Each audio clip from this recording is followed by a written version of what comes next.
Speed is of vital importance. And when one is in a hurry, it is sometimes necessary to take a shortcut, which was the case this particular evening. There are men in London who, out of shyness or sourness, have no wish for the company of others. Yet they are not averse to comfortable chairs and the latest reading material. For their convenience, a club was started which forbade its members from taking any notice of each other. If a member talked, it was a black mark against him, and 3 such marks rendered him liable to expulsion. Sherlock Holmes was neither shy nor sour, but he joined the St. Denis Club because he found the atmosphere soothing. True, I'd always been diligent about not disturbing him here, but tonight I had come on a matter of the greatest urgency.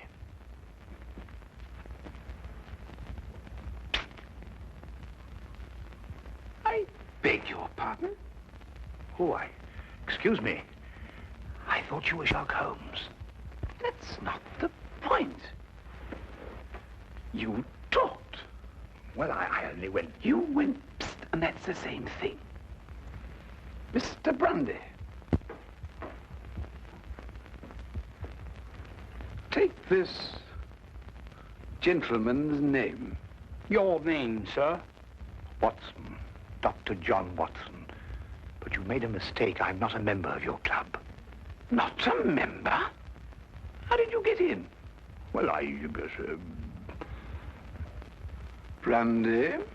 You'll accompany me out, sir. I'm here on very urgent business. Our constitution forbids talk of any kind. Follow me, sir. And I'd like you to understand I'm not the sort of man who enters a club like this uninvited, but the circumstances happen to be extraordinary. Holmes!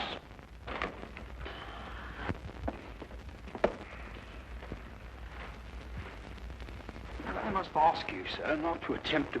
I don't believe such an incident has ever occurred before. Well, really? Holmes! I've never been so humiliated in my life. Why didn't you speak up in there? Because it's against the rules of the club, old chap. Oh, hang the club! This desire for privacy can go too far. What if an emergency arose? Yes, and perhaps to prevent that happening again, we'd better move down the hall a bit. Now, you were saying... What if an emergency arose? You can speak up now, Watson. What I'm trying to say is, what if an emergency arose and your presence is urgently requested? Nobody can put a hand on you. And I'm here, my dear chap. You've just disproved that. Oh, really? I'm only isolated here from triviality. Well, there's nothing trivial about this. There's a man waiting for you back at the flat, a man by the name of Dubec, Claude Dubec. He's had an experience that make your blood run cold. What sort of an experience, Watson? He watched a man being tortured. Tortured? We'll find a cab outside. Yes. Come along, then.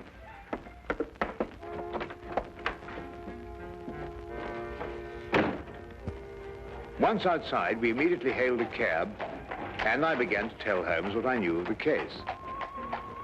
Holmes sat in silence as we rode, and I knew that my explanations had done nothing more than rouse his interest in talking to Mr. Dubec. Perhaps it was a nightmare. I'm no longer sure. But I saw a man being tortured, starved to death. I was powerless to help. Here, drink this. It'll do you good. Thank you. Any true Frenchman will tell you that this brandy has to be sipped. Safer, but if you'll excuse me once. Poor devil. Maybe he's still alive. Mr. Holmes, you must find him before it's too late. Monsieur Dubec, we'll do our best to help you, but first of all, you must tell us who this man was and how you came to meet him. His name was Charon. Paul Charon. And how I came to meet him. What day is it today? Wednesday. Wednesday. Wednesday, then it was last Friday that it happened. You know, Mr. Holmes, I'm an interpreter. And I interpret nearly all languages. Now, since I'm French by birth, it is with this tongue that I'm principally associated. Now, I'm very well known in the hotels, and it occurs frequently that I'm called for at the strangest hours by travelers who get into difficulties. Now, I was not surprised, therefore, when I heard shortly before 11 o'clock at night someone knock at my door.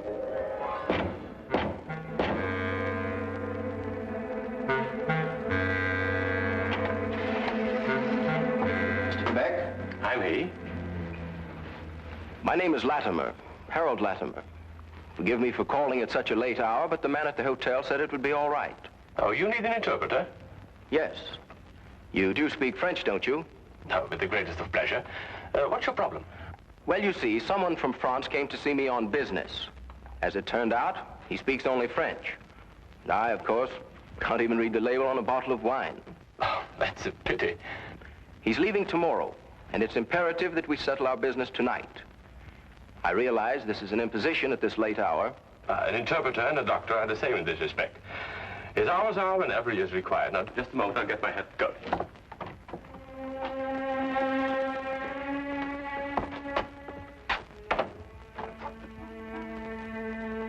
Mr. Latimer had a cab waiting outside. I didn't think to give it more than a passing glance. However, there was a strange atmosphere as I entered. One can sense such things.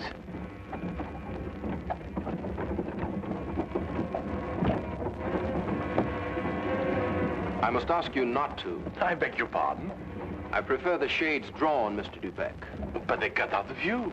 That's exactly their purpose. You'll forgive me, but I have no intention of permitting you to see the place to which we are being driven. What's the meaning of this? You shall find out. Soon.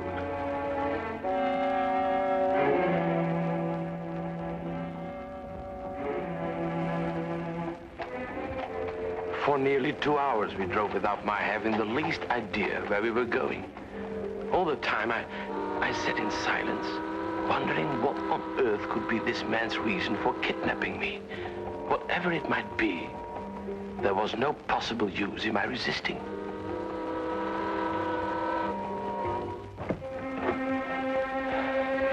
We've arrived, Mr. Dubeck.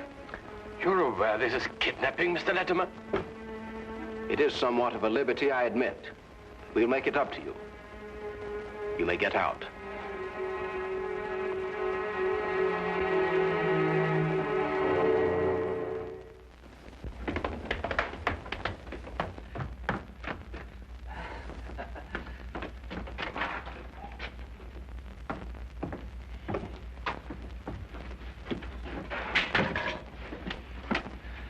Is this, Mr. Dubeck, Harold? Yes. Well done, well done. No ill feelings, Mr. Dubeck, I hope, but we couldn't get on without you. Now, what do you want of me? Only to ask a few questions of a French gentleman, and let us have the answers. If you deal fair with us, you'll not regret it. But if you try any tricks, you'll wish you hadn't been born. You follow me?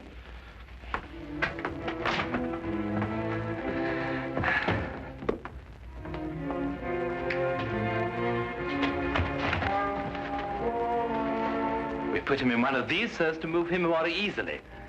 What have you been doing to this poor man? That is no concern of yours.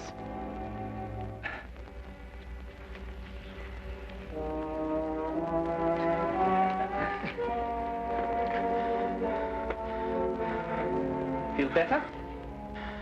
Cochon. Salaud bandit. You don't have to understand French to know that is not a compliment. But no matter. Ask him if he's prepared to sign the papers. For your own good, be quick about it. Acceptez-vous de signer les papiers? Jamais. Never. Tell him he is doing her no service. Vous ne lui êtes d'aucune aide. Laissez-moi lui entendre dire. He says, let me hear her say so. Tell him he'll go free if he signs. Signez et vous serez libéré. C'est alors que je ne serai plus jamais libre. He says, then he will never go free. Then he knows what awaits him. Translate that. Vous savez à quelles conséquences vous vous exposez? Peu m'importe. He says he doesn't care. Stop that! It is only the beginning if he persists in being stubborn. Now let us try again and see if we can get better results. I was horrified at having to be a part of an affair like this, and even though I was only the interpreter, I felt guilty at not being able to give him any help. What could I do with Latimer on one side and Judd on the other, giggling with each question? Again and again, I asked him in different ways whether he would give in and sign the document. Again and again, I got the same reply.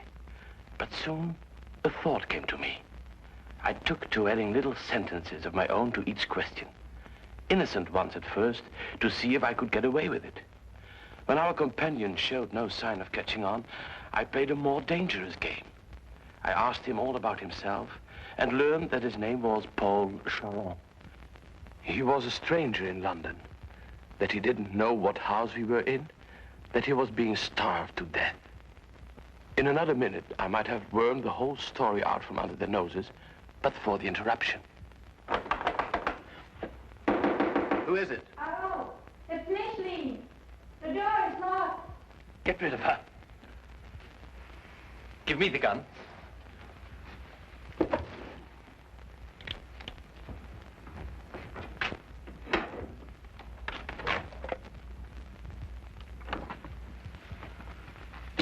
Micheline, dear. I thought you went to bed hours ago. I couldn't sleep at all. I can't think of nothing but Paul. Now, Micheline, there's nothing to worry about. But he should have been here 2 days ago. It isn't like Paul to do something like that. Something must have happened to him. Nonsense. I'll wager anything that he was delayed somewhere on business. Then he would have written to me. If I don't hear from him by tomorrow, I will go to the police. Micheline! Paul! He's in there! Micheline, what's the matter with you? Have you taken leave of your senses? But it was Paul's fault. It was nothing of the kind. But I did, I heard. Would I lie to you? If Paul were in there, wouldn't I tell you? Judd is in there. Judd. That's all. Oh, well, I don't know what's happening to me. Now, darling, it's only a case of nerves. You'll be all right after a good night's rest. But it never happened like that before. You've probably never been under such a stress. But it's foolish. If something happened to Paul, you would have heard about it by now. The fact that you haven't is proof enough that all is well. You're probably right. Of course I am. I'll take you back upstairs.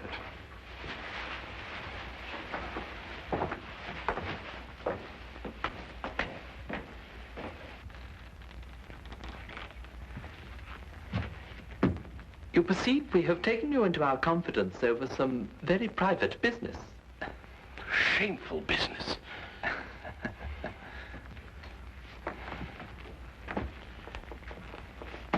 Necessary business. But it would not be to our interest if you spoke to anybody about it. Therefore, I am paying you a fee such as you have never before received in your life.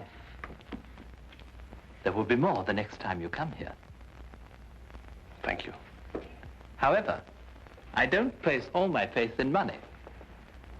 Therefore, I must warn you that if you speak to a single soul about this, we shall know about it. And you will pay for it with your life.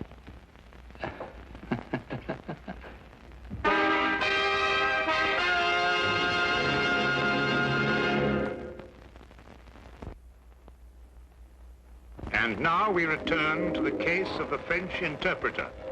This man, this evil man, escorted me back to the carriage and took his place opposite me. We drove for about half an hour, and the shades were drawn as before. Then we came to a stop, and he ordered me out. I walked for a mile or so, and then I found myself at Wadsworth Common, and there took the train to Victoria Station. I see. And there, I presume, your adventure ended. Yes. Now, I should have gone to the police right away, but I feared for the man's life. Now, Mr. Holmes, someone told me that you worked with a complete discretion. Oh, you can be assured of that.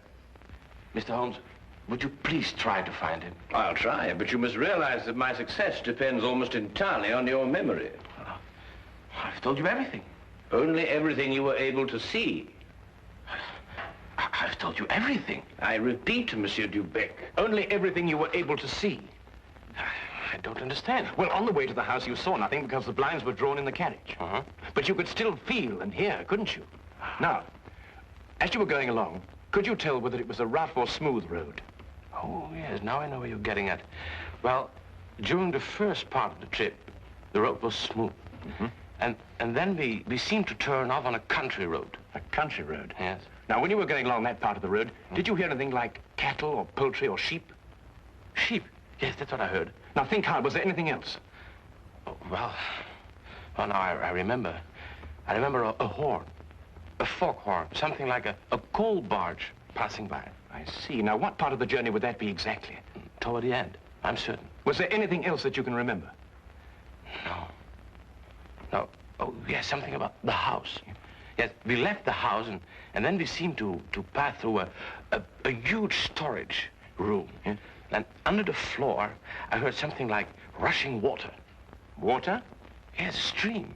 It couldn't be, but that's what it seemed like. Thank you, Monsieur Dubec. I think I have all the information I require for the present. Have you already found out where he is? No, but I have all the facts at my disposal, and it's now only a question of time. Oh, please, Mr. Holmes, you don't give my name, because if they ever found out that I've been here... You can depend upon my keeping your confidence, Monsieur Dubec. However, I would urge you still to be on guard. I'll be careful, Mr. Holmes. Good. Thank you. Good night, Mr. Watson. Good night.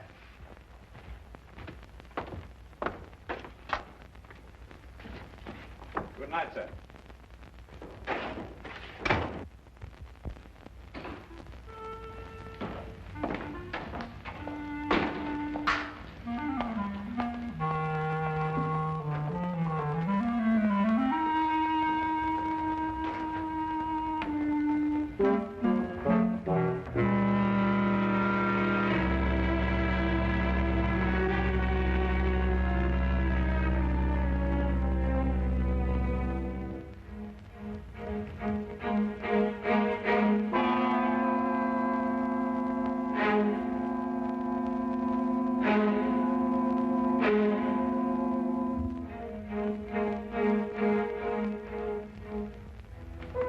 Well, now, Watson, you were listening to what Dubec had to say. Have you any theories? In a vague sort of way, yes. Well, let's hear it then. Well, now, it seemed to me that this young French girl had been carried off by this English chap, Latimer. Oh, but carried off from where? Or from Paris, I suppose. Well, the young girl could speak English fairly well, but the young man couldn't speak a word of French. Inference, the young girl had been in England some time, but the young man hadn't been in France. Well, then we can presume she came over on a visit to England, and this man, Harold, persuaded her to run away with him. More than likely, Watson. Then this Charon, the prisoner, brother or guardian, decides to come over on a visit from France. He meets Latimer and his associate, and then for some reason decides against signing away the girl's fortune, of which he is presumably the guardian. The men then resort to force. Excellent, Watson. I'm quite certain that you're not far from the truth now. Well, it's only simple logic. Yes, and with simple logic, we'll find the house. It must be here somewhere. And when we finish translating the facts that Dubec has given us, an X will mark the spot. Now, let's see.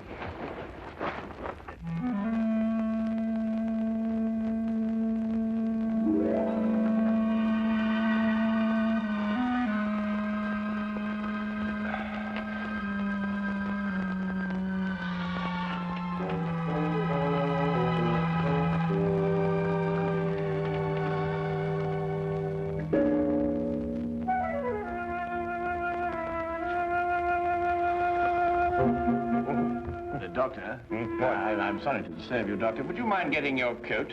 We'll pick up Lestrade on the way. You found it? I believe so. Holmes, do you think we should find Dubec in case we need an interpreter? Now, that's an excellent idea.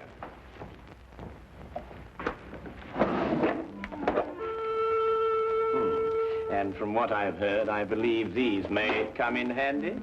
Right.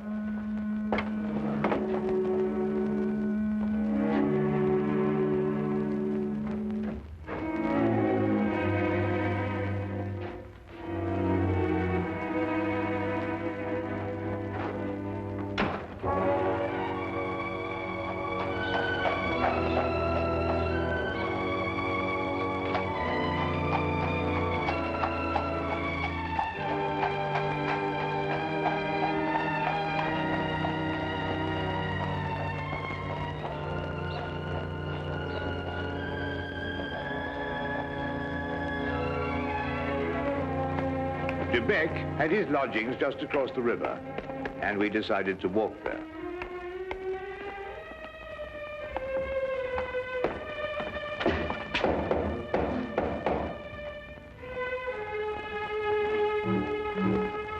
If you're looking for Mr. De Beck, he left about an hour ago.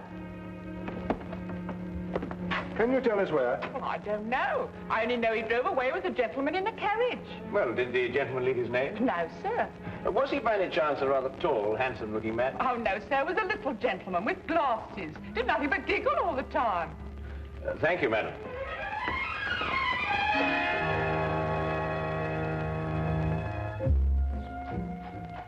Even the weather seemed to be against us, and as we found our cab and started on our way, it began to rain.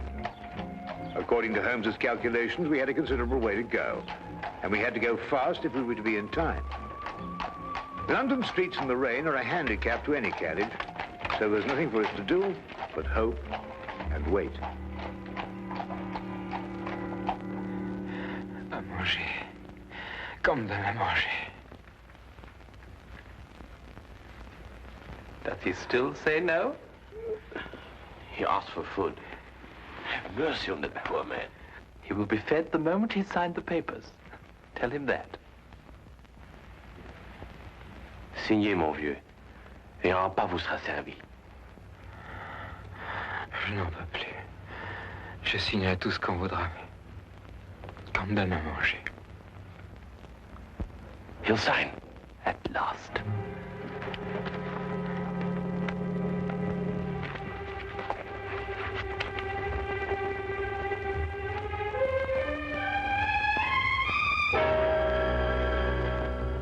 Now feed this man.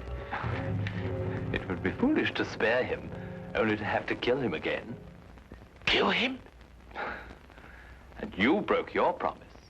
You spoke to Sherlock Holmes. That's not... That's true. There's no point in lying, but you couldn't tell him where we are. And even the famous Mr. Holmes could never deduce that.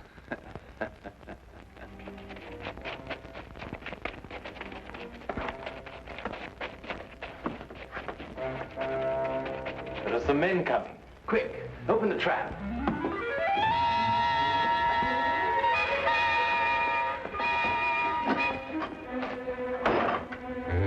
All right, you two, down there.